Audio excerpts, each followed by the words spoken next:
I was just trying to bury a jar of my secret wine in the royal garden, when the emperor suddenly caught me. I thought I was finished. But then, strange floating messages appeared in front of my eyes. And they were all saying the same thing. Don't drink that wine. It's poisoned. I was squatting in the most secluded corner of the imperial garden, sticking my butt in the air while digging a hole. I wanted to bury my precious jar of plum wine a little deeper. Consort Shu has a nose like a damn bloodhound. Last time she almost sniffed it out. Ouch. My foot slipped.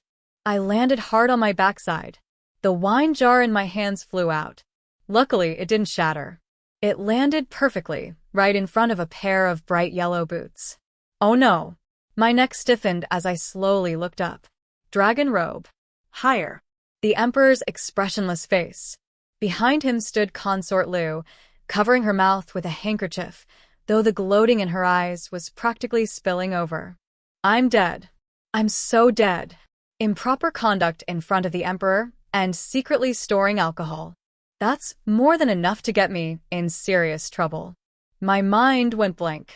I was debating whether it'd be smarter to immediately kowtow and beg for forgiveness, or just pretend to faint. Then suddenly, several lines of semi-transparent text drifted across my vision. High alert ahead. Consort Lu is about to start something. Ah. Your Majesty, be careful. The wine is poisoned. That vicious Consort Lu wants to frame the noble consort for poisoning the emperor. Run. Noble consort. Don't take the fall for this. What the hell is that? I blinked hard.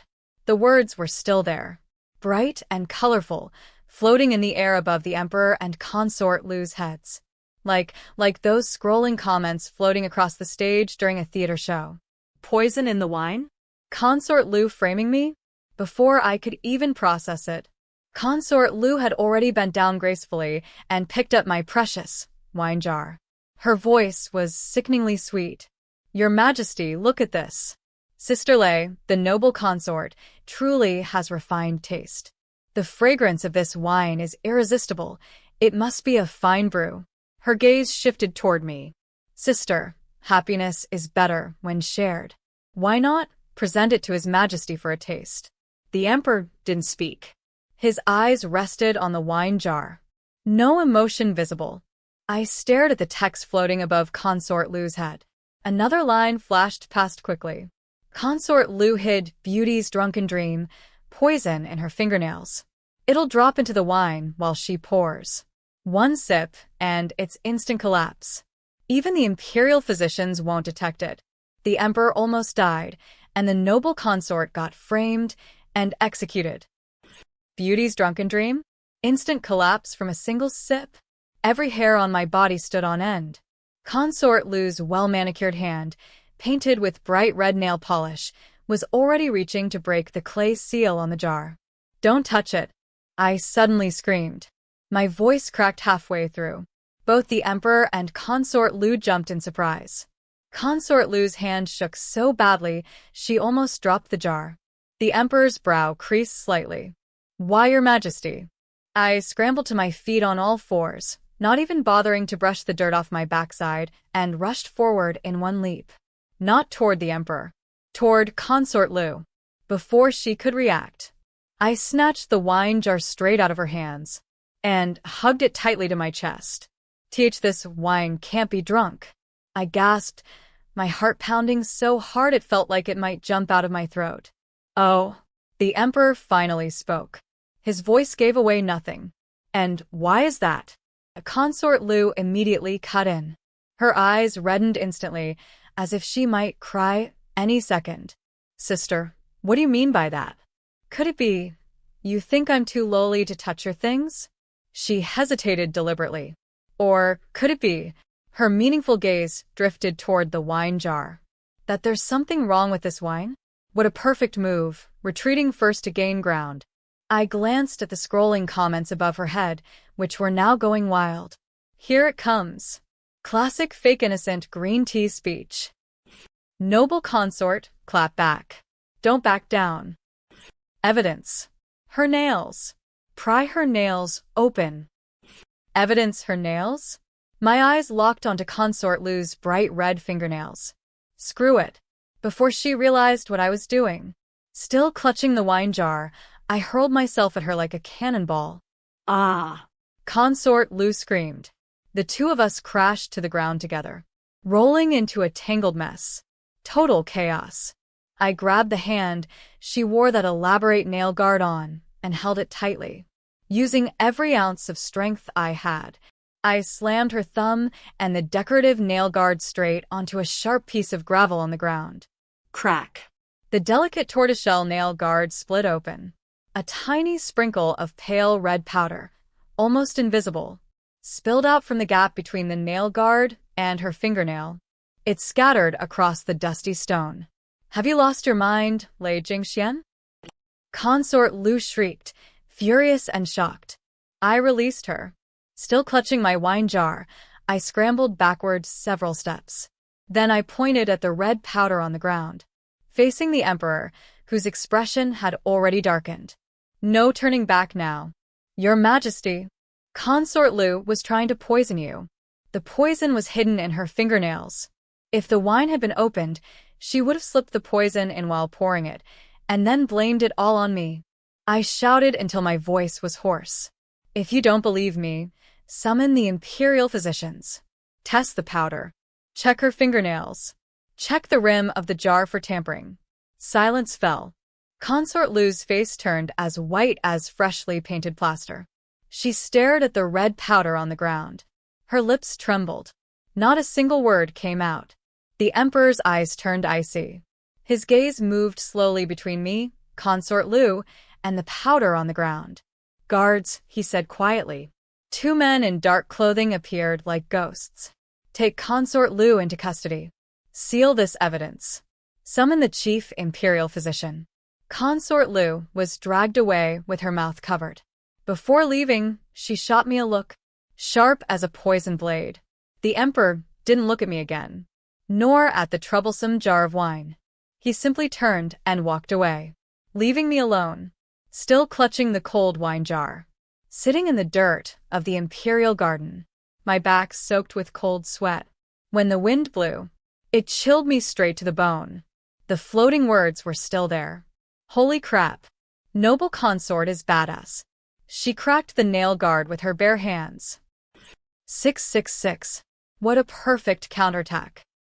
Consort Lu is doomed. Yem, I the only one worried about that jar of good wine? Noble consort, please check if it's still drinkable. I looked down at the wine jar in my arms. The clay seal was completely intact. The wine was still there, but I had absolutely no desire to drink it anymore. What the hell are these things? Ever since that day, in the Imperial Garden, when something weird seemed to latch onto me, I started seeing those floating words from time to time, and I couldn't get rid of them. I couldn't turn them off, like some sticky plaster glued right onto my eyelids. I tried everything, splashing cold water on my face, hiding under the blankets. I even secretly grabbed some calming medicine from the Imperial Medical Bureau. None of it worked. Whenever those colorful words wanted to appear, they showed up right on schedule, and the content was all over the place. Friendly reminder, the Empress Dowager will visit the Imperial Garden this afternoon to feed the fish. Noble consort, avoid her. The old lady's in a bad mood today. She already punished Consort Shu by making her copy scriptures. Don't drink the kelp soup in the lunch sent from the Imperial kitchen. The purchasing eunuch took a bribe and bought low-quality ingredients soaked in chemicals. You'll get terrible diarrhea. The Emperor is spending the night with Consort Xian. Noble consort, you can safely sleep in tomorrow. Important notice.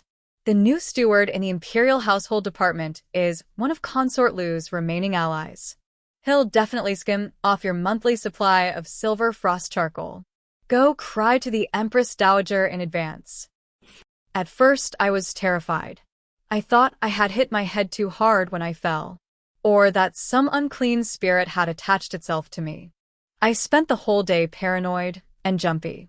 But everything those words said, one by one, all came true. That day, the Empress Dowager really did lose her temper in the Imperial Garden. Consort Shu ended up copying scriptures until her wrists swelled. I didn't drink that bowl of kelp soup. That very night, the little palace maid who did drink it ran to the latrine 7 or 8 times. The night Consort Xian attended the emperor, I slept exceptionally well. As for the silver frost charcoal, I tried dropping by the Empress Dowager's palace for a visit, and casually mentioned that the winter this year felt especially cold. The old lady waved her hand grandly. She directly reassigned 2 big baskets of her best red radish charcoal to me. As for that newly appointed steward from the Imperial Household Department, within 2 days, he was caught with dirty hands. Dismissed. Just like that. I sat by a blazing charcoal brazier, hugging those warm baskets of red radish charcoal. And only one thought filled my mind. This ghostly thing actually wasn't bad. At the very least, it let me survive in this harem, a place that devours people whole without leaving bones, and continue living peacefully as my favorite thing in the world. A lazy nobody. As long as I didn't go looking for trouble, trouble seemed to go out of its way to avoid me. Life slowly returned to its rhythm. Eat. Sleep. Hide somewhere quiet. Occasionally read the words floating before my eyes. Treat them as entertainment, or as early warnings.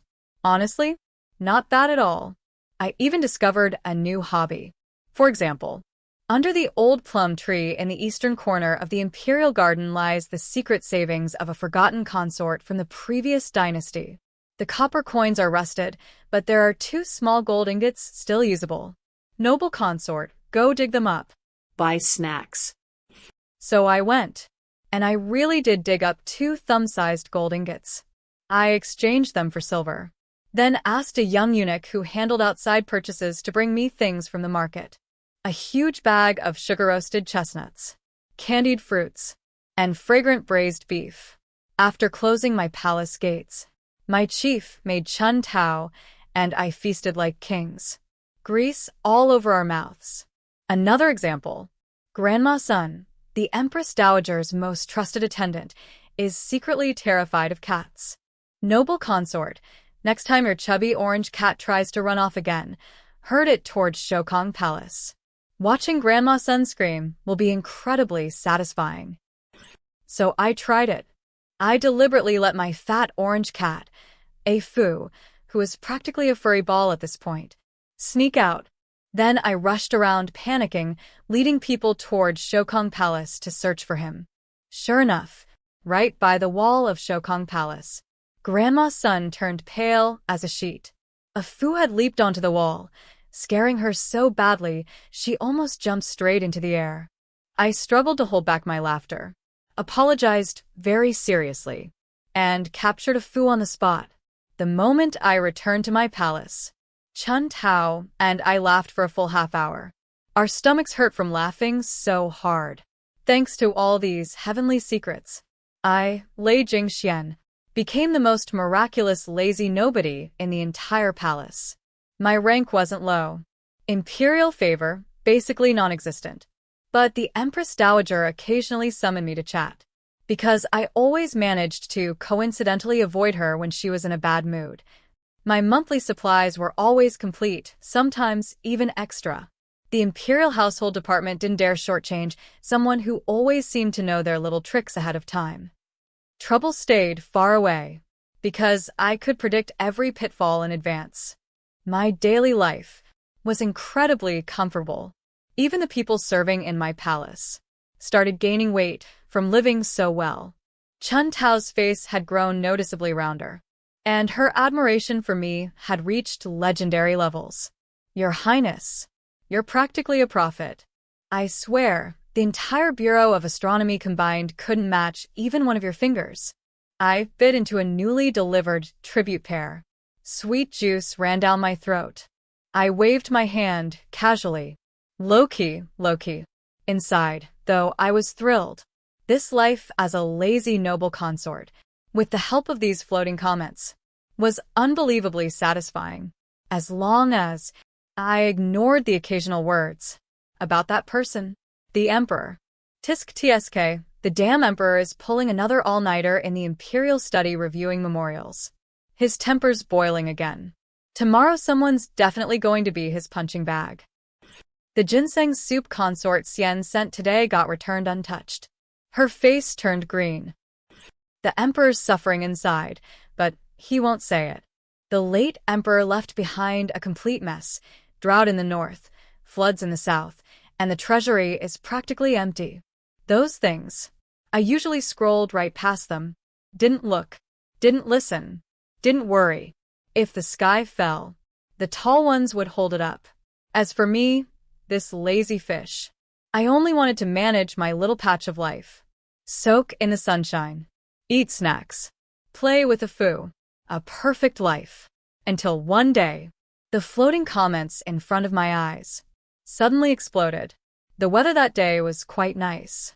I was lounging under the grape arbor in my little courtyard, half reclining on a lounge chair, cracking sunflower seeds, while ordering Chun Tao to massage my legs. A foo was sprawled by my feet, sleeping on his back with all four paws in the air, snoring like thunder. Life was so pleasant it practically bubbled with happiness. Then suddenly, the comments in front of me went insane. Countless lines flooded the screen like a storm, scrolling so fast it made my eyes spin. Holy crap, holy crap, holy crap. Massive scandal incoming. Nuclear level drama ahead. Non-combat personnel evacuate immediately. I'm losing it. Even drama writers wouldn't dare write this. Ah. The emperor, he's actually fake? Help. The late emperor's secret decree. A switched prince at birth? This is too much information. My brain is overheating. The real prince was lost among commoners? And now he's returned? Wait, so the man currently sitting on the throne is an impostor? No wonder. No wonder he treated the Liu family so ruthlessly. Consort Liu's father was the late emperor's trusted aide. Was he silencing them? The more you think about it, the scarier it gets. Does the Empress Dowager know about this? Of course she does. The decree. The decree is in her hands. It's over, it's over. The dynasty's about to change. Noble consort, run. You are Consort Liu's sworn enemy. When the new emperor ascends, you'll be the first one he cleans out. A sunflower seed kernel got stuck in my throat. I coughed violently, nearly tearing my lungs out. Chun Tao panicked and hurried to pat my back. Your Highness, what's wrong? Slow down. I coughed until tears streamed down my face, clutching Chun Tao's hand tightly. But my eyes stared in horror at the words still flooding before me. Fake? The emperor is fake? The late emperor's secret decree? The real prince lost among the people? A new emperor purging the court? Every word was like a bolt of thunder, blasting my soul to pieces. All the peace I had enjoyed before instantly turned into a cruel joke. In this deep palace, knowing too much has always been a death sentence, especially for someone like me, a consort without favor, without children, who just so happens to know a world-shattering secret.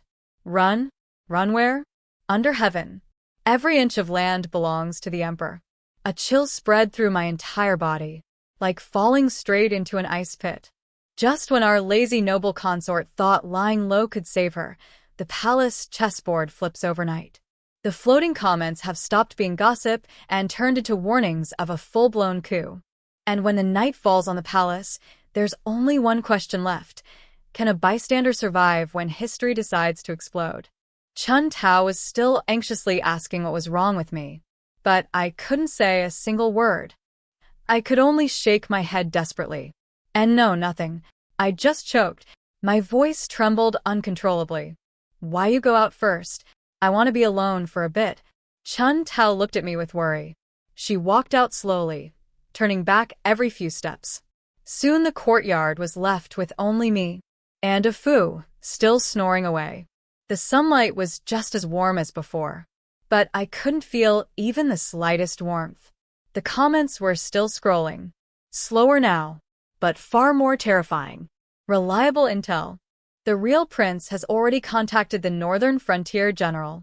Troops are secretly mobilizing. Key positions across the capital have been infiltrated. They're just waiting for the right moment. There's an insider inside the palace, of very high rank. The Empress Dowager is under immense pressure. That secret decree has become a burning hot potato. The fake emperor seems to have noticed something too. The shadow guards have been unusually active lately. A storm is coming. Noble consort, listen to me. Right now. Pretend to be sick. Lock your palace gates. Don't open the door for anyone. If you survive this period, you might live. Pretend to be sick. Yes. Pretend to be sick. I grabbed onto that idea like a drowning person clutching their last straw. I shot up from the lounge chair. Chun Tao. Chun Tao. I screamed. Chun Tao rushed in, nearly tripping over herself. Your Highness? Quick. Go to the Imperial Medical Bureau. My face was pale as paper as I clutched my chest. Tell them I have heart palpitations, shortness of breath, dizziness. I can't get out of bed. Hurry. Chun Tao was terrified by my expression. Your Highness, don't scare me. I'll go right now. Watching her sprint away, my legs suddenly gave out. I collapsed onto the ground. A Fu woke up with an annoyed meow. He patted over and licked my hand. Cold. My hand was ice cold. I pulled him into my arms, hugging his warm, fluffy body. But my whole body kept trembling uncontrollably. The sky was about to change. Was this the end of my lazy life? Thus began my serious illness. I shut my doors to all visitors. I saw no one. Even the maid the Empress Dowager sent to check on me was turned away through the closed door. Thank Her Majesty the Empress Dowager for her concerned cough. I truly cannot rise from bed. I fear spreading illness when I recover a little. I will go kneel before Her Majesty. Pretending to be sick was an art. Especially when you had to fool the imperial physicians. Fortunately, I had the floating comments as my cheat code. The physician on duty today is Physician Chen. His skills are average, but he's honest. Just complain about chest pain and shortness of breath. He won't find anything wrong and will prescribe mild calming medicine. When the medicine is ready, have Chun Tao secretly pour out half and dilute it with warm water. The color will look the same. If anyone sneaks in at night to check, have Chun Tao sit by your bed and wipe your cold sweat with a handkerchief now and then. Tomorrow the Empress Dowager might send Physician Liu, the one she trusts. That old man is sharp. Bite your tongue. Make your face pale and sweaty. When he checks your pulse, think of the saddest thing you can. Like how your parents died early. Emotional distress can affect the pulse. I followed every instruction. Physician Chen was fooled exactly as predicted. He prescribed a few calming tonics. When Physician Liu came, I hardened my heart and bit my tongue hard. A sharp pain exploded through my mouth. Tears burst out instantly. My face probably went pale too. Physician Liu frowned as he checked my pulse. I forced myself to think about my parents dying young, about being sent into this palace while still a child. Lonely, helpless. The more I thought about it, the sadder I became. Tears dripped down nonstop. Naturally, my pulse turned weak and erratic. Physician Liu stroked his beard thoughtfully. After a long pause, he said, Her Highness is suffering from excessive worry and emotional shock. Her spirit is weakened, and external chill has entered the body. She must rest quietly and avoid all stimulation. He wrote a prescription and warned Chun Tao. Make sure Her Highness rests peacefully. She must not overexert herself or become agitated again. Yes. Yes. I understand. Chun Tao nodded repeatedly. After Physician Liu left, I collapsed onto the bed, as if I had just fought a massive battle. Every ounce of strength drained from my body. My tongue hurt terribly, but the fear in my heart was worse. The information in the comments was becoming more and more terrifying. The Northern Army has moved. The vanguard is already within 100 miles of the capital. The commander of the 9 gates has been placed under house arrest. His deputy supports the royal prince. The palace guards are changing shifts tonight. Something big will happen. The Empress Dowager went to the ancestral hall this afternoon. She stayed there alone for a long time. The fake emperor smashed a cup in the imperial study. He summoned the shadow guard commander. The storm is coming. Tonight. Tonight. I stared at the sky outside the window as it slowly darkened. My heart pounded like a war drum. Chun Tao. I croaked hoarsely. Lock every gate in our palace. Bolt them tight. And the windows, too. Close them all. Your Highness? Chun Tao didn't understand, but seeing my ghost-pale face, she didn't dare ask. Yes. I'll do it right away. Heavy palace gates slammed shut one after another. Windows were sealed tight. Only a single dim candle burned in the bedchamber. Chun Tao and I, with a Fu curled in my arms, huddled deep inside the canopy bed. Outside, the wind howled. Dead silence. Yet it felt like endless storms were hidden within it. Time crawled forward. Every second felt like being fried alive in boiling oil. I didn't know how long passed. Maybe an hour. Maybe two. Then, a sound finally came from outside. Not the wind. Shouting. Battle cries. Getting closer. Clashing blades. Screams of agony. And heavy, synchronized footsteps. Like rolling thunder. Sweeping across the entire palace grounds. Even the bed beneath me trembled faintly. Your Highness. Chun Tao clung to my arm, trembling violently. Oh, outside.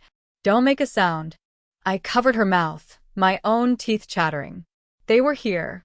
They were really here. A coup. Even a Fu sensed the danger. His fur bristled. A low whine rumbled in his throat. The battle cries grew closer. Right outside my palace walls. Firelight flickered through the window paper. Bright. Dark. Casting ghostly red shadows across the room. Suddenly, Bang. a deafening crash. It sounded like the gates of my palace courtyard had been smashed open. Heavy footsteps. The scraping of armor. Rushing closer. Ah. Chun Tao let out a short scream before she could stop herself. I bit my lower lip hard. The taste of blood filled my mouth. My heart nearly stopped. The bedchamber doors were kicked open violently. Several soldiers burst in. Covered in blood. Wearing unfamiliar black armor. Their blades were still dripping. The heavy stench of blood flooded the room. Search. Search everything. Don't miss a single corner. The leader barked. Cold blades flashed under the dim light. They began overturning everything brutally. Screens were shoved aside. Tables flipped over. The crash of shattering porcelain pierced the air. Chun Tao and I shrank into the corner of the bed, terrified out of our minds. One soldier lifted his sword and walked toward the canopy bed.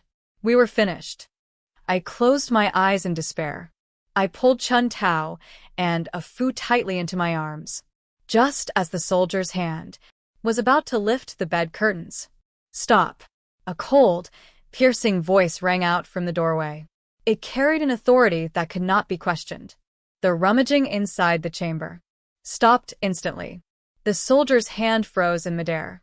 Trembling, I slowly opened my eyes. Through the thin gap in the bed curtains, I saw a tall figure standing at the door, backlit by firelight. He was also wearing black armor, but his was more refined.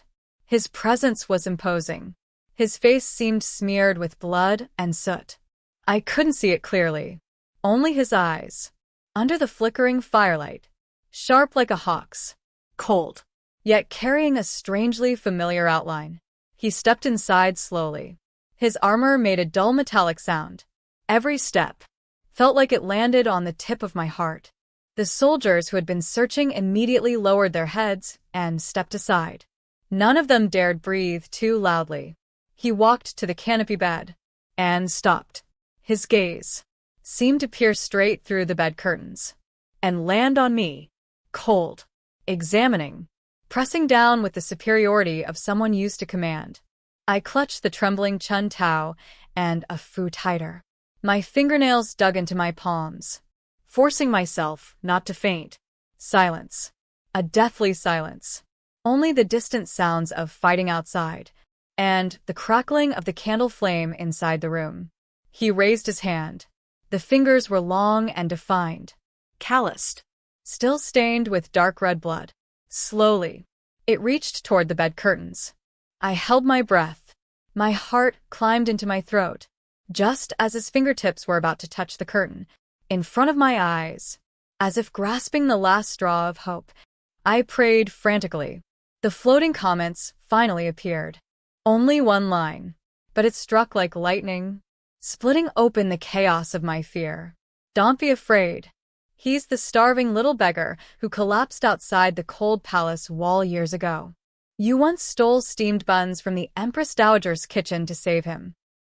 My mind exploded with a loud buzz. Blank. Cold palace, wall outside, little beggar, steamed buns. Fragments buried deep in my memory, almost forgotten, suddenly surfaced. It was not long after I first entered the palace. I was only 13 or 14. Because I was quiet and didn't know how to flatter people, the supervising nanny often made things difficult for me. She once punished me by sending me to clean an abandoned garden near the cold palace. Right beneath that tall palace wall, tangled with dead vines, I saw a little boy curled up in the corner. So thin he was barely human. Rags for clothes. Barely breathing. As if he might starve to death at any moment. I still don't know where I found the courage back then. While the nanny wasn't paying attention, I slipped back to my quarters. I took the 2 white steamed buns I had saved for a late-night snack. Then I snuck into the small kitchen. Back then it wasn't strictly guarded. I grabbed a small dish of pickled vegetables, wrapped everything in a handkerchief, and ran back to that corner by the wall. I shoved the food into his hands. I remember him opening his eyes. They were pitch black, like a starving wolf cub. He glared at me with suspicion and hostility. Then he grabbed the buns and devoured them. He ate so fast he nearly choked, his eyes rolling back. I panicked and pushed the dish of pickles toward him. He didn't even look. He grabbed the pickles and stuffed them into his mouth. When he finished eating, he glanced at me once. That look was complicated. Then he got up, limping, and disappeared into the shadow of the palace wall. I never saw him again. And I long ago forgot the incident entirely. That filthy, starving little beggar was now this, the blood-soaked man leading troops back into the palace. The real prince? I looked up in disbelief. Through the thin curtain, I stared at the tall shadow outside. The hand reaching for the curtain stopped midair, as if the words I had just blurted out had made him pause. Time seemed to freeze at that moment. The soldiers behind him looked at each other nervously.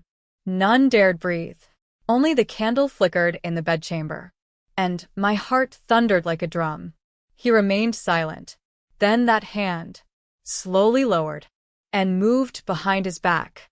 Even through the curtain, I could feel his sharp gaze. Still fixed on me. Searching and carrying a trace of something extremely complicated. Everyone out. He finally spoke. His voice was low and hoarse, but carried undeniable authority. Guard outside the hall. Without my order, no one enters. Yes. The soldiers looked as if they had been granted amnesty. They retreated quickly and quietly. They even pulled the half-broken chamber door closed behind them. Clang. The room fell silent. Only the 2 of us remained, separated by that thin layer of gauze curtain.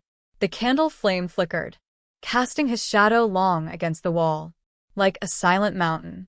I still huddled in the corner of the bed, holding Chun Tao and a Fu who were trembling like leaves. My mind was a complete mess. Did he know? Did he recognize me? What would he do? Silence me forever? Or come out? He spoke again. The command was short, cold and firm, like someone long used to power. My entire body stiffened. My heart tightened painfully. Chun Tao clutched my arm and shook her head in terror. I took a deep breath. At this point, there was nowhere left to hide. If it's fortune, it can't be avoided. If it's disaster, hiding won't help. I gently patted the back of Chun Tao's hand, telling her to let go. Then, summoning every ounce of strength, I forced down the terror threatening to burst out of my throat. Slowly, I moved to the edge of the bed. With trembling hands, I lifted the gauze curtain that separated us. Candlelight flooded in, too bright. I squinted instinctively. Only then did I see the man standing before the bed clearly. His black armor was covered in sword marks and dried blood. His face was indeed stained with blood and dust. But his features were still striking. A high nose bridge, a sharp, cold jawline, especially those eyes. Deeper than I remembered. The viciousness of childhood was gone. What remained was a bottomless, icy abyss. At that moment, they were looking down at me, without warmth, like examining an object. My scalp tingled under that gaze. My hands and feet turned cold. I practically rolled off the bed. My legs were too weak to stand. With a thud, I fell straight to my knees on the cold floor. My forehead touched the ground. Your Majesty. My voice shook so badly. Even my form of address became confused. He didn't move, and he didn't tell me to get up. Silence. It pressed down like a massive boulder, crushing the air from my lungs. All I could hear was my own heart pounding like a drum, and the faint scent of blood clinging to him. Raise your head. The cold command came from above. My whole body trembled. Slowly, with great difficulty, I lifted my head. My eyes met his. Those eyes were bottomless. There was no emotion in them, only a frigid, clinical scrutiny. The words you just said, he spoke slowly, each syllable dropping like ice onto stone. What did they mean? My throat went dry. My heart felt ready to burst out of my chest. Should I say it? Or not? If I told him, would he think I was trying to claim credit for saving him? Or worse, silence me forever? But if I didn't, judging by the way he was staring at me, there was no way I could bluff my way through. I clenched my fists. My nails dug deep into my palms. The sharp pain cleared my mind a little. Fine. I'll gamble. I sucked in a deep breath. Then I raised my head and looked straight at him, trying desperately to steady my voice. What I meant is, back then outside the cold palace wall, those 2 steamed buns and that small plate of pickled vegetables. Do you still want them? The moment the words left my mouth, I wanted to bite my tongue off. What kind of stupid thing was that to say? Sure enough, I saw something flash across the depths of his eyes. So quick I couldn't catch it. Then his brow furrowed ever so slightly. The air around him seemed to grow even colder. It's over. I closed my eyes in despair, waiting for his fury, or the cold blade of a sword. But the death I expected never came. Instead, I heard a faint sound. So faint I almost thought I imagined it. A soft snort, as if it came from his nose. It carried a strange, unreadable meaning. Stand up. Still the same cold 2 words. I froze. Slowly, I opened my eyes again. He wasn't going to kill me? I said, stand up. His tone sharpened slightly, impatience creeping in. Yes. I scrambled to my feet, but my legs were still weak. I staggered, nearly falling again. Suddenly, a hand extended in front of me. The fingers were long and defined, Calloused. stained with dried blood. I stared at that hand in shock, then looked up at him. His expression hadn't changed. His gaze remained cold, but the hand stayed there steadily. The meaning was obvious. After hesitating for a moment, fear and a ridiculous instinct to survive tangling inside me, I slowly, trembling, placed my hand into his palm. His hand was large, cold, the skin rough, but incredibly strong. With a light pull, he lifted me upright. I swayed, still unsteady. His other hand briefly steadied my arm, then released it almost immediately, as if it had only been to keep me from falling. After that, he let go of my hand, standing with his hands behind his back again, as though that brief moment of support had never happened. What's your name? He asked. His tone was calm, as if he were asking something utterly unimportant. Lei Jingxuan, I said, lowering my head, too afraid to look at him. Lei Jingxuan, he repeated softly. No emotion could be heard in his voice. The noble consort the late emperor promoted? Yes. Afraid of dying? I looked up abruptly, meeting his deep, unreadable gaze. Then I nodded honestly. I am. My voice trembled with the edge of tears. He stared at me. For a moment. If you're afraid of dying, he said calmly, though the chill in his words cut to the bone, then keep your mouth shut. Everything you saw today, everything you heard, including what you just said, bury it in your stomach. Yes. Yes, I will. I won't say a single word. I nodded frantically, feeling as though I'd been granted a pardon from death. He didn't look at me again. Instead, he turned and walked toward the door. His armor clanked dully with each step. Guard this place, he said to the soldiers outside. Without my command, she is not to leave the palace gates. No one is allowed to enter either. Yes, your majesty. His footsteps faded away. The door to the bedchamber shut again, leaving only me, the still-shaken Chun Tao, and the clueless little Afu. My legs gave out. I slid down the bedpost and collapsed onto the floor. Cold sweat had soaked through my entire body. What had just happened felt like some grotesque, surreal nightmare. I had survived. For now. But my heart was still pounding in terror. Chun Tao rushed over, her voice trembling with tears. Your Highness, are you all right? You scared me to death. I shook my head. I couldn't speak. I simply held her tightly, feeling both of our hearts racing. Alive. For the moment. In the days that followed, my tiny palace courtyard became the most unusual place in the entire imperial palace. Outside, the world had turned upside down. Blood flowed like rivers. Purges, crackdowns, and ruthless cleansings. The new emperor's iron-handed methods cast the entire capital beneath a storm of blood and steel. Yet here, it felt like a forgotten island. The palace gates remained tightly shut. Heavy guards stood watch. 3 meals a day arrived at precise times. Silent soldiers would place the food at the door. No conversation. No curiosity. Aside from not being allowed to leave, my life was actually quieter than before. Even the scrolling comments in my vision had calmed down.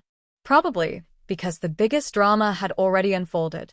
The new emperor had ascended the throne. He declared a new era name, Zhao Wu. Swift and decisive, he dealt with a fake emperor, officially announcing that he had died of sudden illness, along with his entire faction. The Liu family was completely destroyed. Countless others were implicated. The imperial court underwent a massive purge. The general of the northern garrison, who had distinguished himself guarding the frontier, rose as a new power. The Empress Dowager still resided in Shokong Palace, rarely appearing in public. Rumor had it the new emperor had visited her several times. The atmosphere was delicate. I learned all of this from fragments drifting through the floating comments. The northern general was granted the title Duke of Jing. Huge power now. Wow, that purge list is endless. The execution grounds haven't dried of blood for days. The Empress Dowager handed the imperial edict to the new emperor. They talked all afternoon in Shokong Palace. The new emperor is ruthless, but honestly, harsh times need harsh rule. The noble consort's palace is still sealed? What's the emperor planning? Keeping a beauty hidden away? Please. He probably just hasn't decided what to do with the former consort who knows too much. When I read that last line, the small sense of relief I'd just gained vanished instantly. That's right. What would he do with me? A new emperor had ascended the throne. The former emperor's concubines usually faced only a few fates. Some were buried alive in death rites. Some were sent to royal temples to spend the rest of their lives in prayer. A very small number, the lucky ones, might be taken into the new emperor's harem. But me, my identity was far too awkward. I carried the title of the former emperor's noble consort. And I knew his greatest secret. Would he really keep someone like me alive? Restless and uneasy, I waited, as though waiting for my final sentence to be pronounced. Sometimes, the story isn't just about life or death moments. It's about the quiet, tense spaces in between, those fleeting instants where power, fear, and survival intersect. After the shocking encounter in the bedchamber, the palace at night feels almost alive, as if the walls themselves are holding their breath. And tonight, the emperor isn't wearing armor or wielding a sword. He's simply himself, and that makes him far more terrifying and strangely human. That evening, the dinner that was delivered was unusually lavish. Not the simple rations anymore. There were several delicate snacks, and a pot of warmed wine. My heart skipped a beat. A last meal? My hand trembled slightly. I had no appetite. I shoved a few bites into my mouth carelessly. Then they cleared the tray away. Night fell.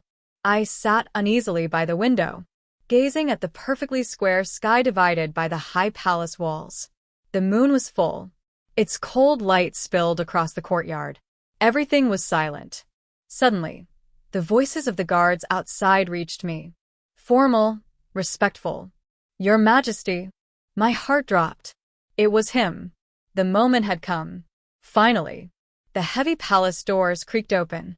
That familiar yet foreign, tall figure stepped inside. He wasn't wearing his dragon robe. Only a simple dark garment, which made his figure look even straighter, more commanding. His face was free of blood and soot this time. Clear, handsome, and cold. His brows held lingering fatigue and a trace of subtle gloom. Only his eyes, still deep as a frozen pool, bottomless. No one followed him. The guards silently closed the palace doors behind him. Outside, only the moonlight flowed silently. Inside, only he and I remained. Step by step, he walked closer, stopping a few paces away from me. His gaze fell heavily on me. There was scrutiny, and an indescribable complexity beneath it. I rose, intending to bow, but he raised his hand to stop me. No need. His voice had less of the battlefield's ferocity this time, replaced by the weight and depth of an emperor. Still cold. I froze in place, helpless, head bowed, staring at the embroidery on my skirt. My heart raced. "Kill me if you will. Make it quick." He paused for a moment. The air felt thick, suffocating. "These days," he finally spoke, breaking the silence. "How have you been?" I was momentarily stunned. He was asking how I was? "Thanks to your Majesty. I've been well," I answered cautiously. "HM." He acknowledged it briefly, his eyes scanning the small table by the window behind me. On it were the snacks I hadn't finished, and half a pot of wine. Was the meal not to your liking? No. It was excellent. It's just that I couldn't eat it, I hurriedly explained, uncertain how to address myself. He seemed indifferent to my fumbled titles. "Sit." He gestured to the seat opposite him, then sat on the stone bench first. I hesitated, then obeyed. Half of my skirt brushed the edge of the bench. I sat, my hands slick with sweat from nerves. He was silent again, picked up the untouched wine from the table, poured a cup for himself, tilted his head back, downed it in one gulp. Moonlight reflected off his sharp, angular profile, casting a silver chill over him. His throat rolled. There was a quiet, restrained loneliness in his movement. "This palace," he said suddenly, voice low and hoarse, as if speaking to me, yet also to himself, "is like a vast cage." I held my breath, afraid to reply. Before, outside, he paused, his gaze drifting somewhere distant. Though life was harsh, though I went hungry and was beaten like a dog, at least the sky was high and the land was wide. He poured another cup of wine. Now. He curled his lips in a bitter, cold smile, eyes still empty. Sitting in the highest seat, it feels harder to breathe than when I was in the gutter. I listened quietly, a swirl of emotions in my chest. He had probably held these words inside for a long time. No one to tell. No one dared to hear. Only me, the former consort who knew his vulnerable past, and yet posed no threat, was there for him to vent to. "Your Majesty, please take care of your health," I said dryly. He glanced at me. eyes probing, as if trying to read something from my face. "You fear me," he stated. Not a question. I nodded honestly. Yes. "Why do you fear me?" "Because Your Majesty holds the power over life and death. Because I know things I shouldn't know." I risked honesty, laid it bare. He swirled his wine gently, watching the liquid move. "If I gave you two choices," he said, eyes sharp as blades, piercing me. "One, I could grant you a cup of poison. You die, but receive a proper burial and honor. The other," he paused, each word deliberate, crystal clear, "remain in the palace. Your title unchanged. You are still the noble consort. But from now on, you are simply Lei Jingxuan. The past, including the time you saved me, it rots inside you. Obey, live quietly, and be a salted fish if you wish." He stared at me. "Which do you choose?" My brain went blank, completely stunned. Poison? Or continue as noble consort? A salted fish? The shock left me momentarily paralyzed. He wasn't going to kill me. He was letting me remain the noble consort? All because I had given him 2 buns and a plate of pickles years ago? This gratitude was immense. Why? I blurted, immediately regretting it, wishing I could bite my tongue off. Sure enough, his gaze darkened. "Questions you shouldn't ask, don't." His tone warned sharply. Then, slightly softened. "I need someone quiet." To stay in the right place. He glanced meaningfully at me. "You've done well these years." I understood. He needed a display. Someone who wouldn't cause trouble, wouldn't compete for favor, would quietly follow orders, and could help him seal certain mouths, like those questioning the former consort's fates. I, the salted fish, fit all the conditions. Knowing his secret, I became a strangely effective safeguard. Because he knew I feared death. I would never speak recklessly. I looked at him. He looked at me, waiting for my choice. Under the moonlight, his eyes were bottomless, cold, calculating as an emperor's should be. Yet perhaps, just perhaps, there was a hint of fatigue, loneliness, or illusionary softness beneath it. Time passed slowly. My mind spun rapidly. Poison wine? End it all. But I didn't want to die. Better to cling to life, no matter how messy. Continue as noble consort? Meals, wine, comfort. A life of ease. Still able to be a salted fish. The condition? I'd have to truly forget the past. Behave. Stay invisible. I took a deep breath. Lifted my head. Met his scrutinizing gaze. My voice low, but clear. Your Majesty, I choose the second path." In the depths of his eyes, something seemed to loosen. So fast it could almost be an illusion. He raised his wine cup toward me. "Remember what you said today." Yes. "I will remember, Your Majesty." I bowed my head. Stand. His voice softened slightly. "From now on, live in peace." He stood. The tall figure blocked the moonlight, casting a shadow over me. That jar of plum wine, he stopped at the door, not looking back. "Where did you bury it?" I froze for a moment. Instinctively replied, "In the Imperial Garden northeast corner, under the 3rd osmanthus tree." He acknowledged it with a nod, pushed open the door, and stepped outside. Moonlight poured over the courtyard again, cold and clear. I remained where I was, watching the palace doors close behind him, exhaling a long breath. My back was soaked with cold sweat. The first grand consort appointments since the new emperor's ascension. The imperial edicts spread through the 6 palaces. The 4 virtuous and gentle consorts remained. The vacant noble consort position, unexpectedly, fell to me, a former consort of the previous dynasty. Consort Lei. Title unchanged. The edict read simply, "Virtuous and gentle in conduct, skilled in inner court affairs, granted the rank of noble consort, to reside in Changle Palace." Changle Palace. Far from the Emperor's Zichan Hall. Far from the Empress Dowager's Shokong Palace. Secluded location. Spacious courtyard. With its own small garden. Perfect for my salted fish lifestyle. When the edict arrived, the chat comments stirred a little. Of course. The salted fish consort rules from the fishing terrace. The new emperor's move is brilliant. Appears benevolent, yet places someone completely obedient under his watch. Consort. Just want to lie down. Don't disturb me. Changle Palace. What a place.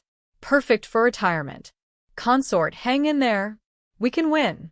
I hugged the now round little Afu, sitting in the new courtyard of Changle Palace. Under the lush pomegranate tree, Chuntao directed the junior palace maids and eunuchs to organize things. Busy but orderly. Sunlight filtered through the leaves. Warm and gentle. I squinted, sighing in contentment. My new salted fish den. Not bad at all. After moving into Changle Palace, life returned almost to square one, even more comfortable than before. The provisions for a noble consort were top tier. The Ministry of Internal Affairs staff bowed and served with meticulous attention. No one dared skimp on anything. As for the Empress Dowager, the new emperor seemed to have reached some silent agreement with her. She remained secluded, occasionally summoned me for conversation. Her tone was softer than before, probably grateful that I had indirectly helped her son reclaim the throne. The new emperor, now the Zhao Wu emperor, never entered Changle Palace again.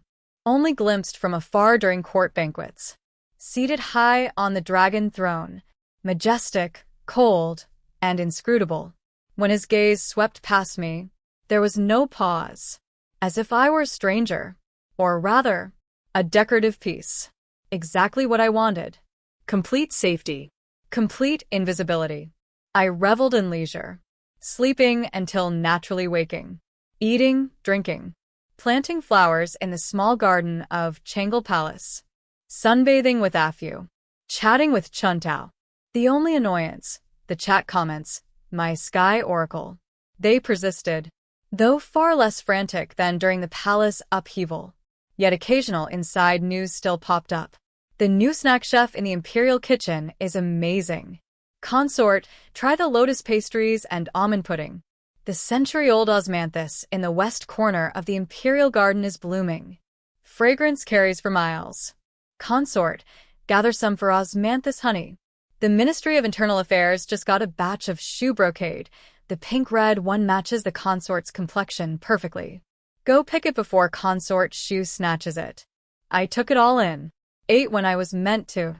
Drank when I was meant to. Collected every osmanthus flower. Life was blissful. Occasionally, the chat still displayed news about the sovereign of 9-5. Sigh.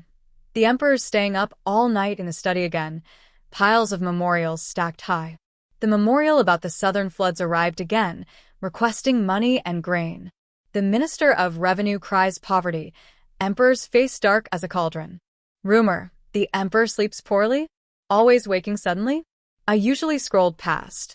Not looking, not listening, not worrying. Let the sky fall. There's a tall one standing guard. I, the salted fish, only wanted to manage my own little patch of life. Sunbathe, snack, tease Afu. Life complete.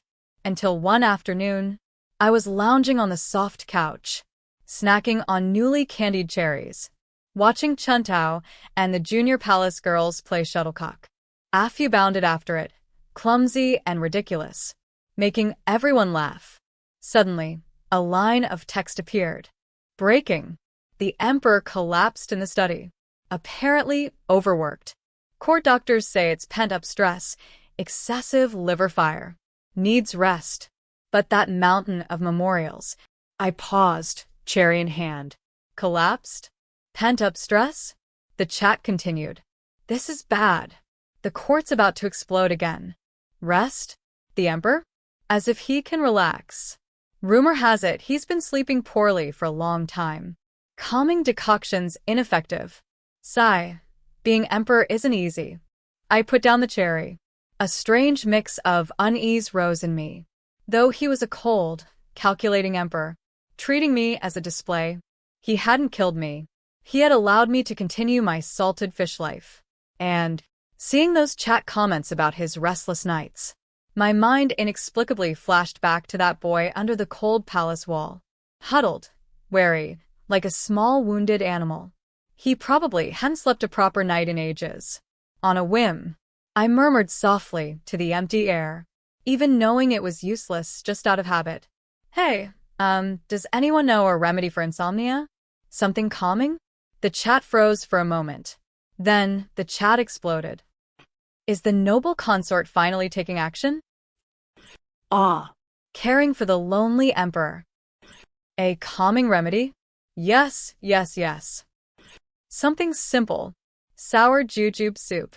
Roast and crush the jujube seeds, add poria, anamarina, chuanxiong, licorice. Boil into water and drink. Too complicated. Go simple. Lily and lotus seed soup. Add a bit of rock sugar. Drink before bed. Lavender sachet. Put it under his pillow. Consort. Listen to me. Ultimate secret. Tell him a bedtime story. Guaranteed to make him sleep. Dog emoji. A bedtime story? I twitched at the corner of my mouth. Ignored the last ridiculous suggestion automatically. Sour jujube soup sounded a bit complicated. Lily and lotus seed soup? Maybe I could try that. After all, Changle Palace had a small kitchen. Ingredients were on hand. Making a little food couldn't be considered overstepping, right? So I got to work. Chuntao, stop kicking. Go to the kitchen. Ah. Your Highness, are you hungry? No. Go find some lily bulbs, lotus seeds, and rock sugar. And some glutinous rice flour. Oh, okay. The small kitchen buzzed with activity. Lily bulbs were washed and separated. Lotus seeds were decored and soaked until soft. Together with rock sugar, they simmered over low heat, cooked until soft, thick, and velvety. Finally, a touch of glutinous rice flour was stirred in to smooth the texture. The air filled with a faintly sweet aroma. Your Highness, when did you start liking this? Chuntao asked, curious. For calming purposes, I stirred the soup with a spoon. Sending to the Emperor. Ah. Chuntao nearly jumped, startled. Send to the Emperor? Yes. I nodded calmly. The Emperor's health is delicate. As his noble consort, I offer this small token of care. You just have the palace guard deliver it. Say, it's a bit of my care. Please take care of your health, your majesty. Chuntao looked at me like I'd lost my mind, but obediently did as instructed. The soup was packed in a food box and delivered. I slumped back onto the couch, my heart beating nervously. Would he think I had ulterior motives? Or dump it outright? Whatever. Drink or not, the intention counts. At dusk, Chuntao returned, the food box empty. Your Highness. The Emperor, he accepted it. Chuntao whispered excitedly. The guard said it wasn't long after presenting it that the chief eunuch personally returned the empty bowl. And he said, what did he say? Consort Lei shows her thoughtfulness. I froze. He drank it? And, complimented it? The little nervousness in my heart somehow dissipated, leaving a faint, indescribable warmth. Maybe. Even for a salted fish, occasionally reaching out a paw wasn't so bad. The days passed slowly, like the gentle stream flowing before Changle Palace. I remained a salted fish. Sunbathing. Snacking. Raising Afu. Occasionally, when I was in a good mood, or when the chat popped up messages like the dog emperor is up late again, or his face looks terrible, I would have Chuntao make a bowl of lily and lotus seed soup, or a light stew. The palace guards would deliver it. Each time, the food box returned empty. Sometimes with a note. The emperor says the taste is acceptable. Sometimes nothing. But I knew. He had drunk it. And that was enough. Between us, a strange, silent understanding existed. He did not come to me. I did not go to him. Our only contact. The occasional soups and broths sent across the palace. A quiet, unspoken greeting. Until late autumn, the Empress Dowager hosted a small family feast in Shokong Palace. Only I and the virtuous consort were invited. The Dowager seemed well, talking to us for a while, admiring chrysanthemums, eating crabs. The atmosphere was fairly harmonious. As the feast was ending, the Dowager suddenly looked at me. Jingxuan, I am here, Your Majesty. I hear. She slowly stirred her teacup. You often make soups in your palace and send them to Zichenhall? My heart skipped a beat. Here it comes. The virtuous consort's gaze immediately turned to me. Curious. I steadied myself and answered respectfully. Your Majesty, yes. I saw that His Majesty works hard for state affairs and his health is taxed, so I thought to simmer some light, nourishing soups as a small token of care. The dowager nodded. You're thoughtful. Her expression unreadable. And the emperor, he drank it all. She paused, her eyes lingering on me. Meaningful. The emperor has a cold temperament. These years there has been no one truly attentive by his side. That you think of him is commendable. It sounded like praise, but something felt off. I quickly lowered my head. I dare not accept such praise, Your Majesty. I only fulfill my duty. The dowager smiled and said no more. After the family feast ended, I left Shokong Palace. The autumn wind blew, slightly chilly. The virtuous consort walked beside me. You have a thoughtful heart, she said softly, with no hint of emotion. I tried making that lily and lotus seed soup a few times, sending it to Zichenhall, but it was always returned untouched. I paused, looking at her. Her smile was perfectly measured, but her eyes were slightly complex. Perhaps it doesn't suit His Majesty's taste? I replied dryly. Perhaps. She smiled, said no more, and left with her attendants. Watching her retreating figure, I felt a little tight in the chest. Unconsciously, had I become a target again? Back at Changle Palace, I was slightly annoyed. Chuntao. Yes, Your Highness? From now on, don't send that soup. Ah? Why, Your Highness. No reason. Tired of it. I flopped onto the couch, hugging Afyu. Moody. The chat scrolled by. Virtuous consort is jealous. Noble consort just stirred up some hatred. Empress Dowager's words sound like a test? Women in the harem are impossible. Send soup, wrong. Don't send soup, wrong too. Salted fish roll, less is more. The noble consort is right. Yes. Less is more. Why not quietly live as a salted fish? After deciding to completely lie low and stop sending soups, I settled into a quiet, uneventful life. Yet even the calmest days in the palace can be unexpectedly shattered. I had made up my mind. No more sending soups. Completely lying flat. A few peaceful days passed. That night, I was sleeping soundly when a sharp knocking woke me abruptly. Noble consort. Noble consort. Quick, open the door. It was the voice of Chief Eunuch Gao. High-pitched and urgent. I jolted upright in fright. Chuntao woke up too. Your Highness. That's Chief Eunuch Gao. What's happening? My heart sank.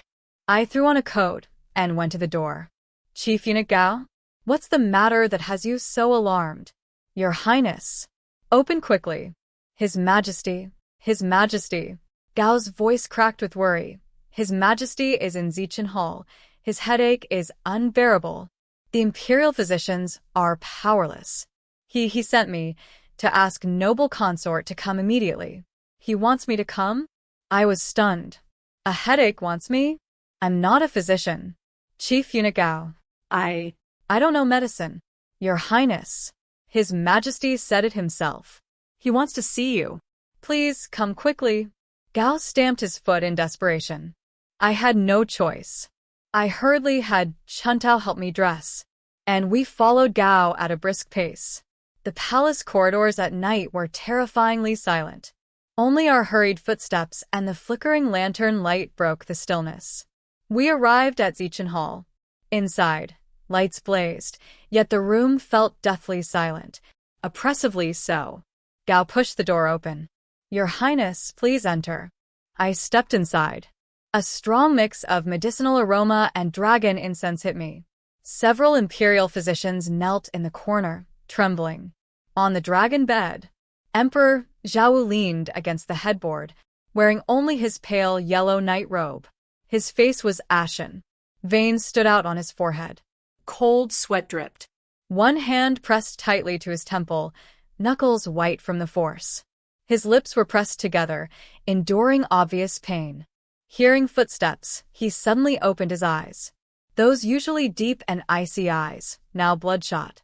Like a trapped animal, sharp, in pain, yet carrying a faint, almost fragile confusion. His gaze locked on me. Complex and unsettling, it carried pain, scrutiny, struggle, and a trace of something like a drowning person clinging to driftwood. Hope? You, he rasped, voice rough as sandpaper. Come here. My heart pounded. I stepped closer, stopping a few paces from the dragon bed. Your Majesty. Noise. He gritted through clenched teeth, temple throbbing. His eyes swept over the kneeling physicians and Gao, who immediately understood. Everyone out. Quickly. The physicians bolted like pardoned criminals. Gao also bowed and withdrew, gently closing the door. The grand hall was left with just the two of us. The candlelight flickered across his pained face. The air was heavy, frozen, only filled with his strained, labored breaths. I froze, unsure what to do. My head, he closed his eyes, trying to ease the searing pain. Feels like it will explode. Seeing him suffer, all the small irritations caused by the virtuous consort and the dowager vanished instantly. Only tension and an inexplicable tenderness remained. Your Majesty, what did the physician say? A bunch of useless fools. He opened his bloodshot eyes, red-rimmed. All they say is excess worry. Liver yang rising. Their prescriptions, not a single bit helps. He panted heavily. Cold sweat ran down his pale temples. You. He looked at me again, sharp yet searching. That soup, the one you gave me last time. Soup? The lily and lotus seed soup? Is there any left? His voice carried an almost imperceptible urgency. I froze, then nodded quickly. Yes.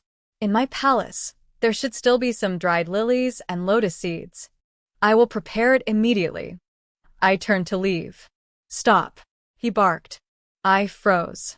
Cook it here, he ordered, his tone leaving no room for argument, then added softly, I cannot wait that long.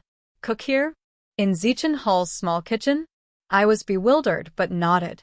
Yes, Your Majesty. Following Gao, I reached the small kitchen at the back of Zichan Hall. Not spacious, but fully equipped. Chuntao followed. In the palace's most exalted kitchen, we scrambled to clean and prepare lilies, lotus seeds, and rock sugar. Simmering over low heat, the familiar sweet aroma spread again. I watched the flames. My emotions tangled. The most powerful man in the empire, now like a child writhing in a headache, stubbornly waiting for a bowl of perhaps insignificant soup. The scene was oddly absurd. When the soup was ready, I carefully scooped a bowl and carried it into the bedchamber. He remained seated on the dragon bed, eyes closed, looking worse than before. His brows twisted in a tight knot. Your Majesty, the soup is ready, I said softly. He opened his eyes, gazing at the steaming bowl. Give it to me. I handed it over. He took it, didn't even look, scooped a spoonful, blew on it, and drank. His movements were hurried, even clumsy, completely at odds with the cold, imposing image he usually carried. He drank quietly, one spoonful at a time. The only sounds in the bedchamber were the faint clinks of spoon and bowl, and the still somewhat heavy rhythm of his breathing. The bowl emptied quickly. He handed the empty bowl back to me, leaning against the dragon bed, with eyes closed, as if savoring the moment. Time passed slowly. His tightly furrowed brows seemed to ease slightly. The hand pressing his temple relaxed, though his face remained pale. The agony and anger that had threatened to burst from him seemed, for the first time, soothed by the warm, sweet soup. The air in the chamber softened along with him. He exhaled deeply. When he opened his eyes again, the bloodshot redness seemed to fade somewhat. Still deep and endless, yes, but the sharp pain and vulnerability that had made him almost terrifying were dulled. He looked at me, his gaze unreadable, layered with complexity. He remained silent for a long moment, long enough that I feared a command. or worse, being dismissed.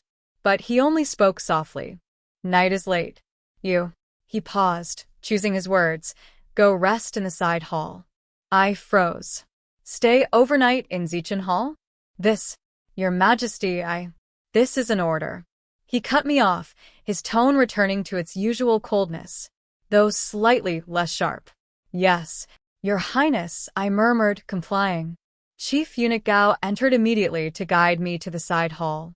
It was comfortably arranged, perfumed with calming incense. I lay on the soft bed, yet sleep eluded me. My mind spun. One moment I saw him in pain, the next his near-clumsy eagerness as he drank the soup, and then the quiet weight behind his words. Night is late. I tossed and turned, unsure how long it took before I finally drifted into sleep. After that night, the delicate balance between Emperor Zhao Wu and me seemed to shift. He no longer summoned me to Zichin Hall, nor mentioned the soup. But the soup sent from Changle Palace continued to be accepted, without fail. Occasionally, comments floated by. His Majesty seems to have slept well last night. Face looks better in court today. Gao Gong walks with swagger today. A small sense of accomplishment bloomed within me. Even as a lazy fish, being meted occasionally wasn't so bad. Deep winter arrived. The first heavy snow fell. The palace was draped in white. Changle Palace's little garden was coated in snow. Afu rolled gleefully in the snow, leaving little plum blossom prints. Chuntao and I built a small snowman, with a carrot nose and pebble eyes. We played happily. Suddenly, the comments flashed again. Breaking. His Majesty is furious in the study. He's smashed the paperweights. Something about northern troop supplies. He's really angry. Oh no. Just got him calm. Now the liver fire flares again. Noble consort. Hurry. Put out the fire.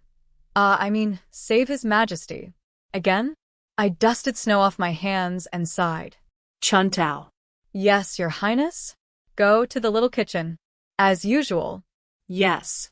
The lily and lotus seed soup was quickly prepared and packed, just as I was about to send it with the palace guards. Chief Eunuch Gao appeared himself, braving the snowstorm. Noble consort, greetings, he said with a smile. Chief Eunuch Gao? In this freezing weather, what is it? Your Highness. He rubbed his hands, smiling warmly. His Majesty sent me to collect the soup you've prepared. Also, he said, the snow is too heavy, but if you are free, would you step over to Zichin Hall? His Majesty wishes to speak with you. Speak with me? I froze. The sun has risen in the west? Seeing Gao's hopeful expression and the snow outside, I hesitated. All right, very well.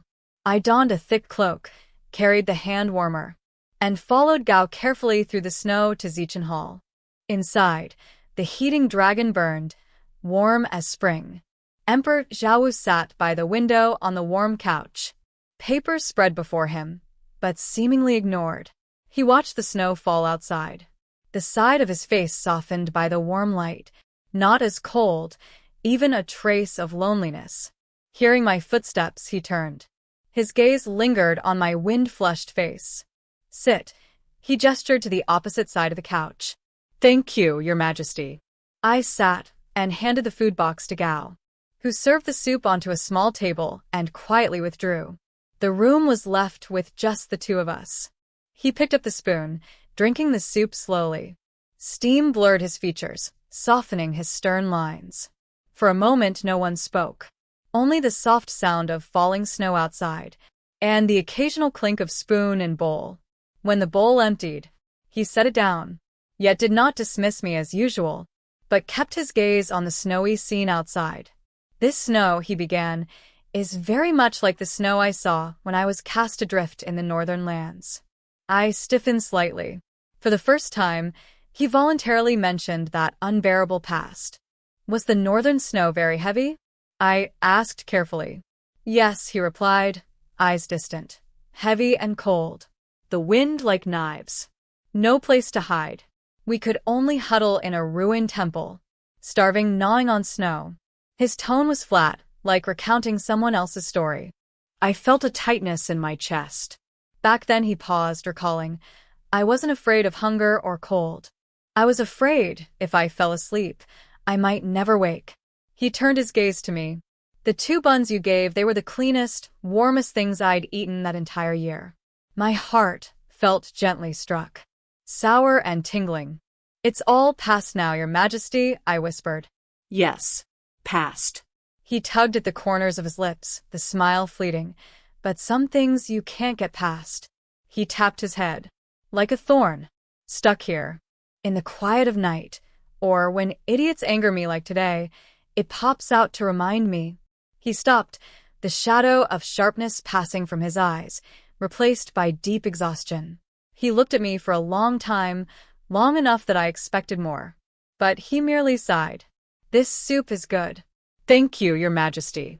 I lowered my head. Another silence. Snow continued to fall. The room warm and quiet. Time seemed to slow. From now on, he said suddenly, snow makes the paths slippery. The soup need not be sent. I looked up. I will come myself when I have time. I froze. Come myself? To my Changle Palace? Emperor Zhao Wu studied my stunned expression. A faint, almost imperceptible smile seemed to flash across his face. So quick it might have been a trick of the eye.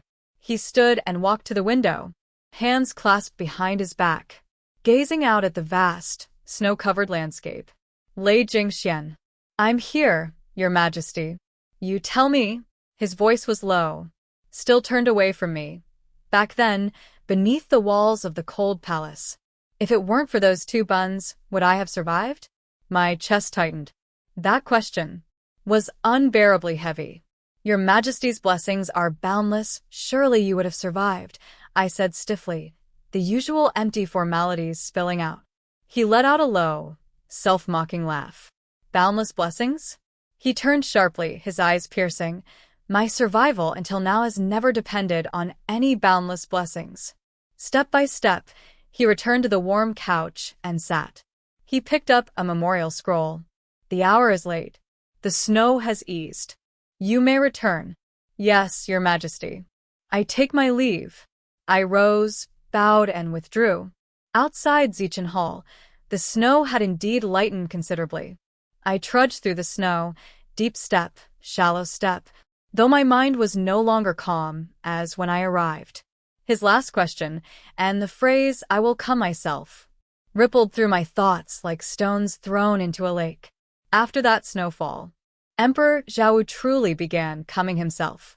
At first only once or twice a month, always in the evening or during a snowfall.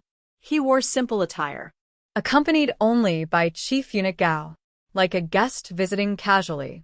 Each time he spoke little. Sometimes he sat on the stone bench beneath the pomegranate tree in summer, or by the warm window in winter. Silently, he drank the lily and lotus seed soup I had prepared in advance, or some other light, sweet broth.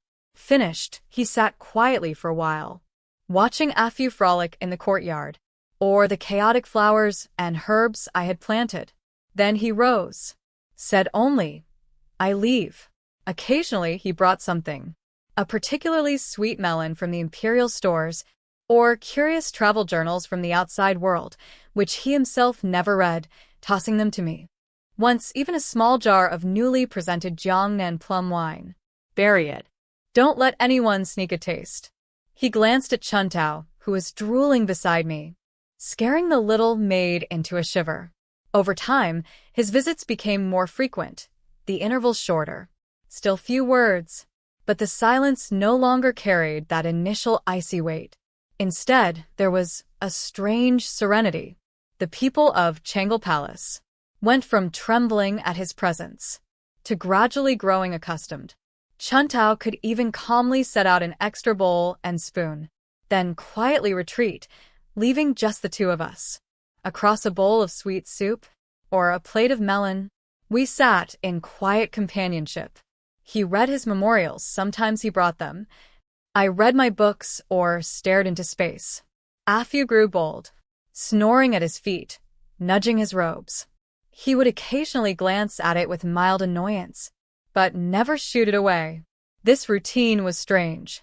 Neither emperor and consort nor master and ornament, nor even friends. More like an unspoken understanding. A quiet corner where he could lower his armor and breathe, and I could provide it. No noise. No demands. Just warmth, soup, a silly cat, and a small courtyard. Enough. The comments adored it. Ah. Nurturing vibes. Tranquil days. My lazy noble consort. This is the proper way to handle it. Noble consort. Forced to be useful. Emperor. Charging station found. Days flowed quietly, like the little stream in front of Changle Palace. Still but alive. Another spring arrived. The pomegranate tree sprouted fresh green leaves. Afu had grown a little plumper. Chuntao fussed over new clothes for me. I lay in the courtyard, basking in the sun, half asleep. A comment flashed across the screen. Ding. Spoiler system energy depleted. Permanently shutting down. Thank you for your company. Farewell, noble consort. I froze, uncomprehending. The colorful words that had accompanied me for so long blinked a few times, like a flickering lamp, and then vanished completely. The world before me contained only the warm spring sunlight, the swaying green leaves, and Afu snoring lazily. Clean. Fresh. No hidden messages to disturb me anymore. I sat there blankly for a while, feeling both a sense of emptiness and as if a heavy, invisible burden had been lifted. The spoiler that had altered my fate, that had forced this lazy fish to rouse, panic, and eventually find a new way of living, was gone for good, and that was fine. I stretched languidly, bones cracking. Even a lazy fish must rely on itself in the end. The sun was perfect. I adjusted to a more comfortable position in the lounge chair, closed my eyes, ready to resume my afternoon nap. Outside the palace gates, I thought I heard familiar, steady footsteps approaching, growing closer. My lips curved unconsciously. I didn't open my eyes. Lazily, I called out, Chuntao. The soup is warming on the stove, and that was only the beginning of the chaos. Because the floating messages didn't just warn her about the poison wine, they also revealed a far more terrifying secret. The man sitting on the dragon throne might not be the real emperor at all. So tell me in the comments. If you suddenly saw mysterious messages predicting the future, would you believe them? Or would you think you were going crazy? Don't forget to like and subscribe if you enjoy palace intrigue and unexpected twists. And I'll see you in the next story.